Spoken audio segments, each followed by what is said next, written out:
Hey y'all, welcome back to the channel. So today I'm going to be talking about the books that I read from August until November because today is December 1st. So I wanted to go ahead and get that out of the way and film it as soon as possible. So we're going to jump into the books that I read in August, which was sadly just one because I was moving that month or packing up all of our things to move. So the only book that I read in the month of August was Black Husband, White Wife by Octavia Grant. And I just read that in one day. And that was basically about a Black man that had a Black wife who was unhappy and ended up getting with a white woman. And then he essentially was not happy either. So I would say I would not recommend that book to read to anyone just because I felt like the trope's been so overdone. I don't feel like there was anything new in the book. And I don't know, it's just such an overdone topic. I was like, I didn't really find it that interesting. It was entertaining to read because Octavia Grant's books are always entertaining, but it wasn't a book where I'm like, yeah, you should read this. Like I wouldn't recommend to anybody. So that was the month of August. So let's jump into the month of September. So the first book I read is called You've Reached Sam, and I don't have the book anymore, so I'm going to try to put it on the screen. And that book was just sad. It was just sad. If you want a sad book that's going to make you cry, then definitely read that book. That book was about a girl, and everything that I'm going to tell you is on the back of the book, so I'm not spoiling anything. And that book is about a girl who loses her boyfriend in a tragic car accident, and she basically can't let him go, but some kind of way she's able to talk to him on the phone. She's not sure why. It's like a glitch or something. I guess you would call this magical realism. And she's able to talk to him on the phone, and she pretty much can't let him go. And she's reliving all the time that they had together and why he was so special to her. And she's about to go to college, and she just is so different because her boyfriend is no longer with her. So if you want a trip down grief lane, then read that book. I thought it was very well done. I just don't like to be sad when I read. So I jumped into that knowing fully that it was a sad book. But yeah, that was the first book that I read in the month of September. It was good. It was decent. The writing was good. I just wouldn't recommend it because I don't want to be sad. But if you want to be sad, definitely read that book. It's called You've Reached Sam. Next, I read The Widow's Husband's Secret Lie, and that was by Freida McFadden. And that was seriously so funny because I don't want to say it was a joke, but she just pretty much made fun of thriller authors and threw every trope she could think of into the book. It's a short story. I read it on my Kindle, and anything you could think of in a thriller, like a wife trying to kill her husband and cutting his lines on his car, to the husband not really being dead because he has a twin brother. All these things she threw in, and it was a really entertaining story. I sped through it, and it was pretty much just to get me back into reading again. I enjoyed the book. It's just literally just so funny. Like, if you want a good laugh, read it on Kindle. So I would definitely recommend that one. I would recommend You've Reached Sam, like I said, if you want to be sad. Okay, next we have Yellow Wife. The next book that I read is called Yellow Wife, and it's by Sadika Johnson. And she also has another book called The House of Eve, which I already read. And I love that one so much. I also love this one. I think I love this one more just because of the subject matter. It is a slave narrative. So what happens in this book is that she goes through a lot in this book, but basically she's supposed to get her freedom on her 18th birthday, and it ends up not happening because of certain circumstances that happen, and she ends up having to leave the home that she knew, and she travels to somewhere new and different, and she ends up having to basically become a wife to another man, and she's kind of like running the household. So she uses everything that she already knew to get through the situation that she's in, as well as help some people that are very near and dear to her heart get to their freedom. So it was an interesting story. The author also took real life inspiration from The Devil's Half Acre, I think, and there's also been books written about that as well. This was such a great read, definitely 5 stars, 6 stars, because the things that she talks about, as well as she teaches you some things that you might not have known. And I know that people say, oh, slavery is over, it's overdone, we talk about it too much. We don't talk about it enough because there's so much that we still do not know. So I would definitely recommend The Yellow Wife. And this was such a good read. I can't say enough good things about it. It was so good. I want to read it again for the first time. All right, the next book that I have is called The Number One Lawyer by James Patterson.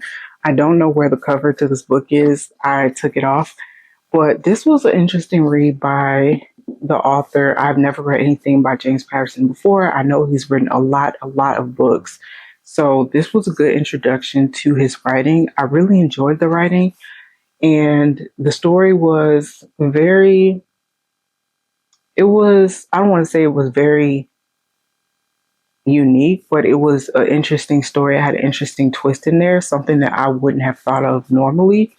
But what happens is the lawyer, I believe his name is Penny. I think his last name is Penny. Yeah. So the lawyer's name is Stafford Lee Penny, and he is representing someone that he does not like for murder. And he ends up getting that person off. But then next thing he knows, his wife ends up dead. So, and he's the number one suspect in that murder. So I'm not going to say too much because I want you to read the book. I would recommend this. I'd probably give this like 3 stars, 3.5 stars. It was good. I wouldn't say that it was, a 5-star read. Not for me anyway, personally. And we all know reading is subjective, but I definitely enjoyed it. And it was some twists and turns in here. So definitely take time to read this book if you're interested in a legal thriller.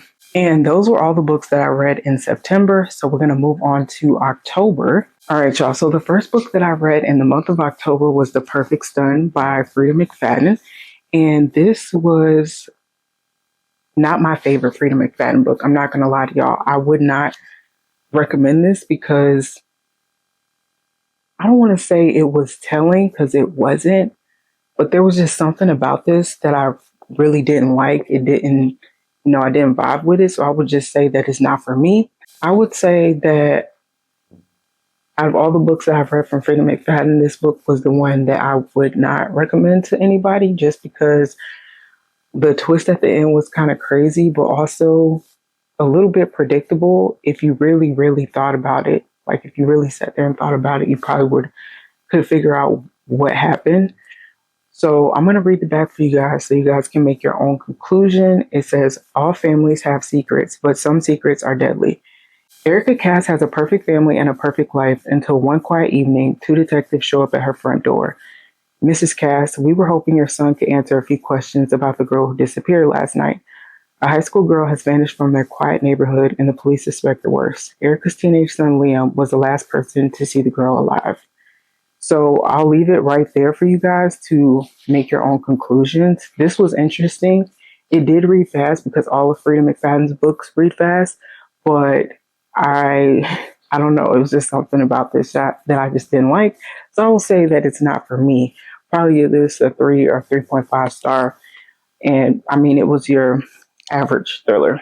All right, so the next book we have is called The Hidden Life of Cecily Larson. I actually did a reading vlog with this book, and it was very, very good because, and this is also by Ellen Baker. This was a great book because it's historical fiction. Y'all know I love historical fiction. So this was right up my alley. And it's also about the circus in like the 1930s, which I've heard nothing about. And me and my husband were talking, we were saying how The circus, I feel like, has gone down because not that many people are going out to different events and whatnot. But I'm going to read the blurb for you guys. So it says 1924, 4-year-old Cecily Larson's mother reluctantly drops her off at an orphanage in Chicago, promising to be back once she's made enough money to support both Cecily and herself, but she never returns. And shortly after high spirited Cecily turns 7, she is sold to a traveling circus to perform as the little sister to glamorous bareback rider Isabelle Dumont. So I'm going to skip to 2015. It says 2015, Cecily is now 94 years old and living a quiet life in Minnesota with her daughter, granddaughter, and great grandson. But when her family decides to surprise her with the at home DNA test, the unexpected results not only bring to light the tragic love story that Cecily has kept hidden for decades, but also throw into question everything about the family she's raised and claimed as her own for nearly 70 years. So this was a great, great read, especially if you like historical fiction. It deals with neglect, abandonment, orphans, loneliness, all those things. And also mother-daughter relationships as well, I would say it touched on, as well as interracial relationships in the 1930s or 1920s. But you take a ride, not a ride, but you take a journey through Cecily's life, and that's why it's called The Hidden Life of Cecily Larson. And there's so much history in this book, and it was a great read. I definitely want to read the author's other novel. I think she wrote one more, so I definitely want to read that as well. But this was a great book. 5 stars for me. I can't say enough great things about this book. I really, really enjoyed it. All right, so next I read The Manual by Octavia Grant. I love to read Octavia Grant's books in between hard reads or maybe something that was heavy that I just got done reading. So hence why I read it after The Hidden Life of Cecily Larson. And I will say that The Manual was it was a short story. Most of Octavia Grant's books that I've read are short stories, novellas, and it was interesting. It was called The Manual. I really don't remember that many things about the book other than the man thought that he was going to get away with all these things that he was doing to this woman behind her back, and he ended up not doing that. The thing that was missing in this Octavia Grant book was that no one went crazy, because usually in her books you are definitely in store for someone going crazy, doing something outlandish, and that's why she changed her name on Instagram to Unhinged Octavia Grant or something like that, because the people in her books usually go crazy, but nobody did this time. So I was kind of disappointed in that, but it was a great palate cleanser, I will say. And then the last book that I read in October was called Dear Black Girls by Asia Wilson or Aja Wilson. I'm not sure if I'm pronouncing that right. Also lost the cover to this book as well. But this was a great read as well. Not just for the fact that it says Dear Black Girls, but the fact that it was like a virtual hug or a hug in a book, if you could say that, because she went through so many things in her life, just short stories of what happened to her, her grandmother passing away, her getting sick during COVID, all these things, and how she has to navigate life as a Black woman, and also how she came to be good at basketball and how she felt like she wasn't good before and how she strived to be the best for her grandmother. So all of those things made this a great read for me. I would say it's a great read, honestly, for anyone, because they're just short stories about her life and what she had to go through to get to where she is right now. And I love that she put in as many details as she did about not only like what's going on right now, but her past and how everything just like came together. So this was a great read. It took me a while to get through this. I started this a while ago and I put it down and then I picked it back up. But Dear Black Girls was a great read. So now we're going to jump into all the books that I read in the month of November. So, to start off the month, I finished up the Magnolia Park series, Into the Dark, and this is a thick book. It is thick. You see that? This is 700 pages. Yes. So, it's 708 pages, and this was a great read. It flew by. It did not feel like 708 pages. I'm actually going to do a video on the Magnolia Park series as a whole. But this was a great read. If you've read the series, then you know exactly where it picks up from. And I love the fact that from each person, she picks up exactly where she left off. So there's no time in between. Well, not that much time in between, but you're always right where you left them. But you're always picking up exactly where you left off. And so with this book, if you know that it deals with grief. And I cried during this book. I would say this is sad as well, but it's done in a different way than the book that I talked about earlier, which was the book that I talked about earlier was You've Reached Sam. And although that was like a unique concept, this book deals with grief in a very different way. And the way she describes it and talks about it, it's like you can feel that pain through the page, through her writing. And I've never really read anything like that before about grief. So I would recommend this series. Like I said, I'm going to do a video on the books because I read all the books this year. I took a break before this last one because so much had happened and it just was starting to feel heavy. When you start the books off, it doesn't feel that heavy. But as you go on in the series, you realize that these people are dealing with real things and they're just like you and me. I mean, not really because they don't exist, but they're just like you and me where they have things happening in their lives and things that they can't control happen all the time and they have to deal with those things. So this was a great read. Definitely recommend this series. If you want to read a book like you're watching TV, the banter is out of this world. It goes back and forth and it's great. It's a great series and this was a great book. And I've heard that she is going to, I think, release a prequel called The School. I can't remember the name of the school. I'll try to put it on the screen. But the school that they went to in high school, which was a boarding school, and she's going to release a prequel about that school, I think. So I'm not sure if Magnolia or Daisy will be the center focus, but it sounds like it's going to be interesting. So I can't wait to read that. The next book that I read is called Allegedly by Tiffany D. Jackson. And this book was so good, y'all.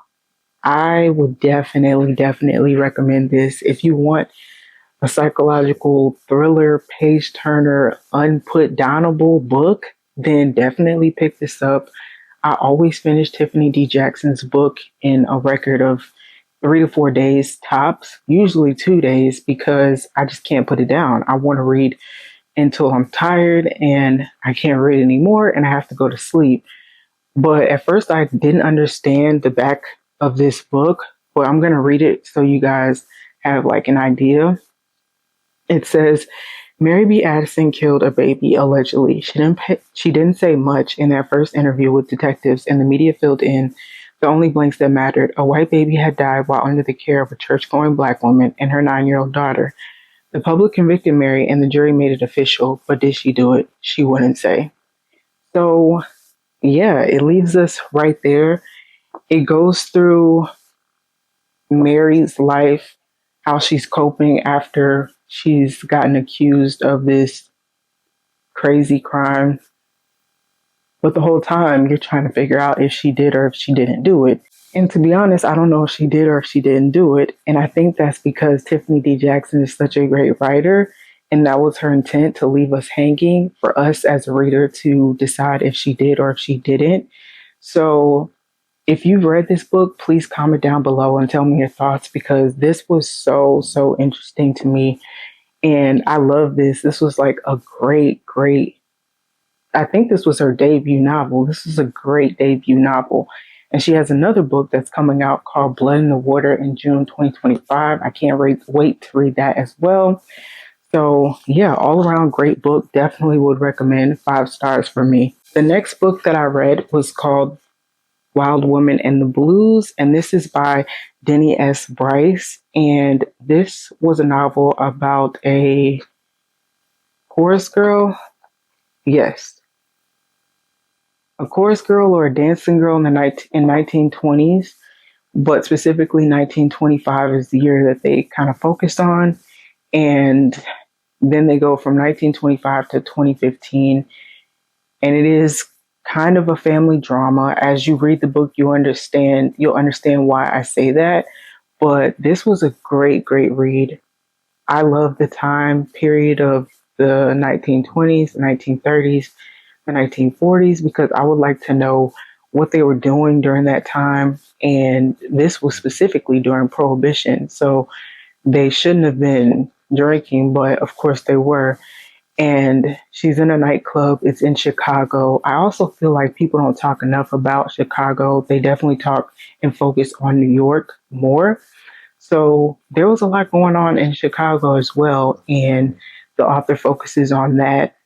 And she also focuses on what it's like to be on your own when you're so young. Found family, I guess, is the term.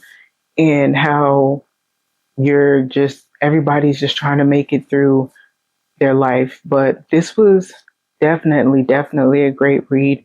The synopsis of this is that a young man goes to visit a woman who he thinks may be on a old film reel of Oscar Micheaux, who was a famous Black director back in the day.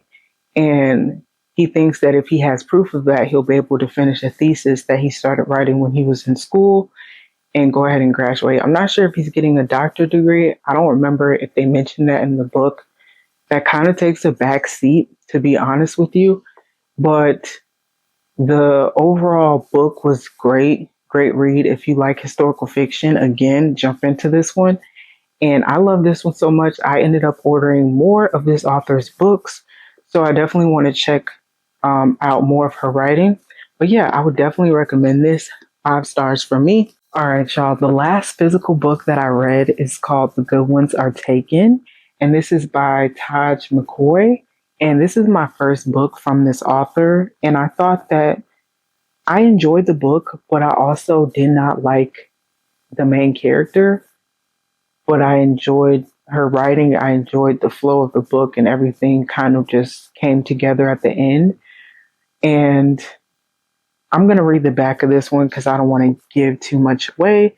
But it says, after a bad breakup, Maggie wants to find her Prince Charming, but all she's finding are frogs. When her best friends, Savvy and Joan, apply pressure and demand she find a date worthy of attending their respective weddings, she agrees to take her own advice and try online dating.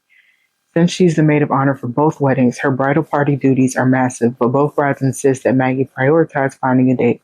After an onslaught of maybes, no's, and H knows, she's close to giving up when she meets a handsome doctor at the gym who just might be the one. But then, meanwhile, her college bestie, Garrett, throws salt in everyone's game. At every turn, he points out the red flags and tells Maggie to keep looking. So I'm gonna stop right there. That's not all that's written on the back, but I feel like you get a good idea of what the book is about based on that, as well as the cover, because you see 2 different men and you see her in the middle. But it was interesting, her writing from the aspect of being a tax attorney, so she's very smart, and then also trying online dating for the first time can definitely be overwhelming. So I definitely understand where the main character was coming from, but sometimes it just felt like she was just being difficult for no reason. But I enjoyed it overall. So that was the last physical book that I read, and then I read 2 books on my Kindle. So the first book that I read on my Kindle was called June by Kay Nicole, and this was a very interesting story. This is classified as urban fiction or urban romance, I believe. And I love the cover and also the fact that it's about a female cop. I feel like we don't get a lot of stories about female cops. And the female cop is trying to solve a murder of a young man who died close to where she lives, and the friend of the person who died, who's also a suspect, is coming on to her very strong. So it is about her trying to uncover the truth and find out who murdered this young man, as well as dealing with this best friend who is coming on to her, and the attraction is very strong. This was a great, great read. I enjoyed this book so much. It's short, it's a novella. I believe it's 220 something pages. It's not that long at all. And I enjoyed it, although it did have a few grammatical errors that I'm sure many people can point out.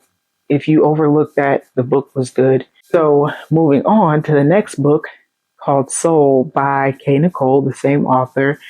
I should have read Soul before I read June because Soul definitely had way more grammatical errors in it than June did.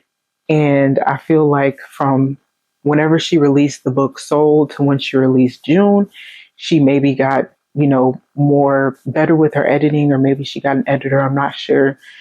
But Soul was a good story, but you could tell that her writing definitely improved when she wrote the book June. So I enjoyed June a lot more than I enjoyed Soul. But I'm going to tell you what the book was about. It was about basically four separate people. So the main character, Soul, is a female, and this is the first few pages of the book, which is what hooked me in. She went out with her friend. Her friend's name is Maxine, and she ends up hitting a car and killing someone. And so from there, the book just goes on and on and on, and is very, very. It was interesting. It was interesting. Um, but like I said, I should have read June before I read Soul, but I enjoyed Soul as well. So she ends up going away. She ends up doing time for that crime. And then when she gets out, that's when the story picks up, and we follow Soul, which is the main character. And then we also follow her friend Maxine. And then we also follow another gentleman named Cash, as well as his friend named Don. So their stories don't quite intersect, but they all end up kind of, I guess, knowing each other because it all just connects to each other. But it was a good, wholesome story. But I would definitely recommend June before I recommend Soul. So wrapping up, those are all. Wait, I missed one. There was another book that I read called Tax Rich. Let me make sure. Okay, yeah. There was another book that I read called Tax Rich by Octavia Grant. And this was another trope, I want to say, in the Black community where people get their taxes and they spend way too much money. Or you have those tropes, or you have those stories where someone who's not working tries to get the money that you work for all year, your tax money, and spend it. So it goes into detail about this young woman and her child's father who was not working, and he's trying to get his hands on her money and what he did with the money, X, Y, and Z. It was a short story. Again, nothing dramatic or crazy happened in this book either, but it was an entertaining read to say the least. So I enjoyed it. I would probably give it three stars. It was good. It was a great book. I probably won't remember it though. Like, it's not gonna stick out in my mind, but I enjoyed reading it. All right, that wraps up every book that I read from August until November. And if you guys could drop down below and tell me what you're reading right now, I'm going to show you guys the book that I'm reading right now. So currently I'm reading TikTok Made Me Do It, The Pumpkin Spice Cafe. And I'm not too far into this book, only about 40 pages or so. And it's interesting. It says it's a small town spicy romance, and that's exactly what it's giving. But I hope you guys enjoyed this video, and I'll see you guys in the next one. Bye, guys.